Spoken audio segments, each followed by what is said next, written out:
Hello again, everybody. Welcome to another edition of Weather Weenies. This week's edition is coming to you from beautiful Gunstock in Laconia, New Hampshire. This is a phenomenally gorgeous ski area. You get up to the top of this mountain and look north.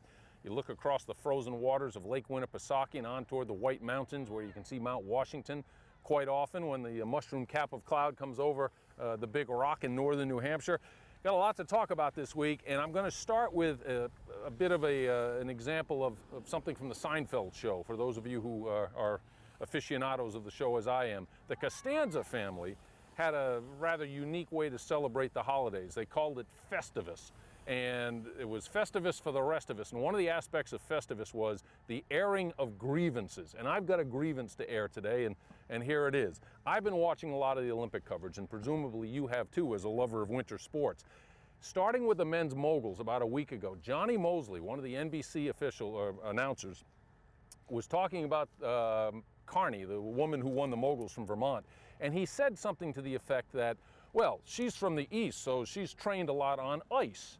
Never mentioning that, you know, here in the East, we may have something other than bulletproof ice to ski on, which is certainly not the case, that that's the only thing we have, but it was a rather provincial comment on his part, and as an Easterner, I kind of took offense to it. Fast forward to the Super Combined, when Bodie Miller won his gold medal.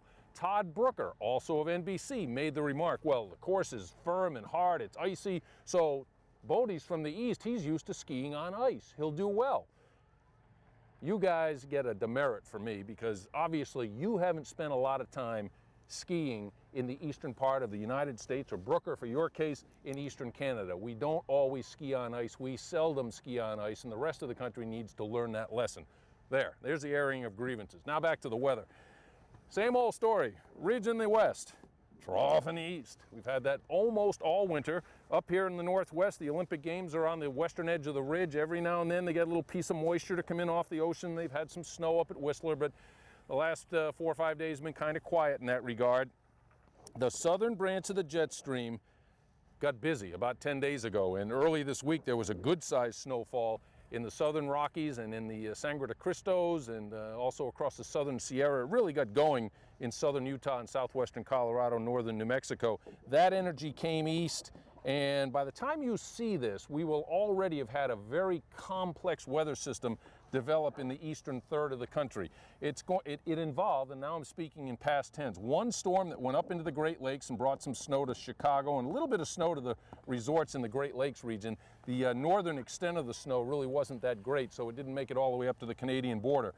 Once that storm got into the eastern lakes, a secondary formed off of the mid-Atlantic coast. That went up toward Cape Cod, and it has been lollygagging around the southeastern coast of New England for several days. Now, this air mass is, in one word, it was early this week, stale.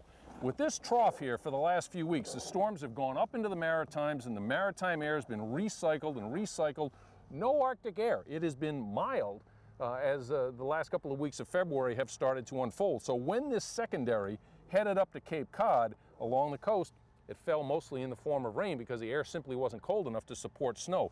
Inland, though, especially above 1,000 feet from, say, the Poconos of Pennsylvania up into northern New England, it's a different story. There has been a lot of snow in locations. By the time you see this, again, we don't even have the clouds for this storm yet, so I'm kind of doing a leap of faith forward. But by the time this storm winds down, around the Saturday the 27th, Sunday the 28th, I think, and we're taping this on the 22nd, Monday the 22nd, I think there'll be some spots up in these mountains that have 4 feet of new snow. It's not going to be champagne powder because the temperatures are going to be marginal, especially in the lower elevations down around 1,000 feet. But later in the week, the reason why the storm that's meandering around will stay there so long and produce so much snow, there will be an infusion of Arctic air into this trough, and that's going to help deepen the surface storm off the coast of New England. It's actually going to pivot northwestward and come into New England, so that I think Maine probably won't get as much snow as New Hampshire. New Hampshire won't get as much as Vermont. It's Vermont, the Berkshires, and down into the Catskills and the northeastern Poconos that really look to be the sweet spot for this storm, which is very reminiscent of a heavy snowstorm in February of 1969, when we had a similar Arctic oscillation, a similar PDO, a similar AMO. A lot of things were the same. That storm in '69 closed Wildcat Mountain, New Hampshire with 120 inches of new snow. Take that, Mr. Mosley and Mr. Brooker. It does snow like gangbusters in the east as well.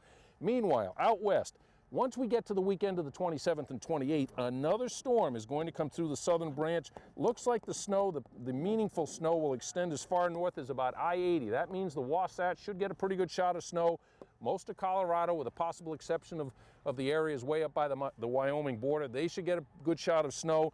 And the southern Wasatch, southern Utah, again, the San Juans and the Sangre de Cristos are going to get tagged on the weekend of the 27th and 28th. And guess what?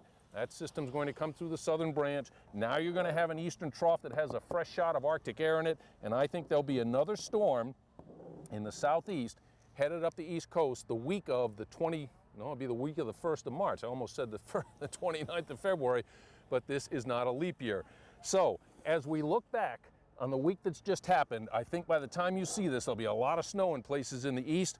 The southern half of the west has been hit a couple of times in the past week. They will get hit again this weekend, and the Olympic Games will close on a mild note in British Columbia. The crews out there have done a fantastic job making do with the adverse weather for winter sports that they have been given. I'm sure all the camera crews and all the officials are happy they haven't had to stand out in bitterly cold temperatures, but it's been a bit of a slush fest for the Olympics this time around. Maybe that's what the kind of snow that Americans thrive in. They win more gold medals when you have spring conditions. Anyway, that's it for this week's edition of the Weather Weenies. And next week we will be coming to you from Wachusett Mountain, north of Worcester, Massachusetts, one of the great success stories in the world of skiing, and we'll tell you about that next week. In the meantime, with all this new snow that's falling, get out and enjoy it. The season really doesn't have too much further to go. Make the most of it.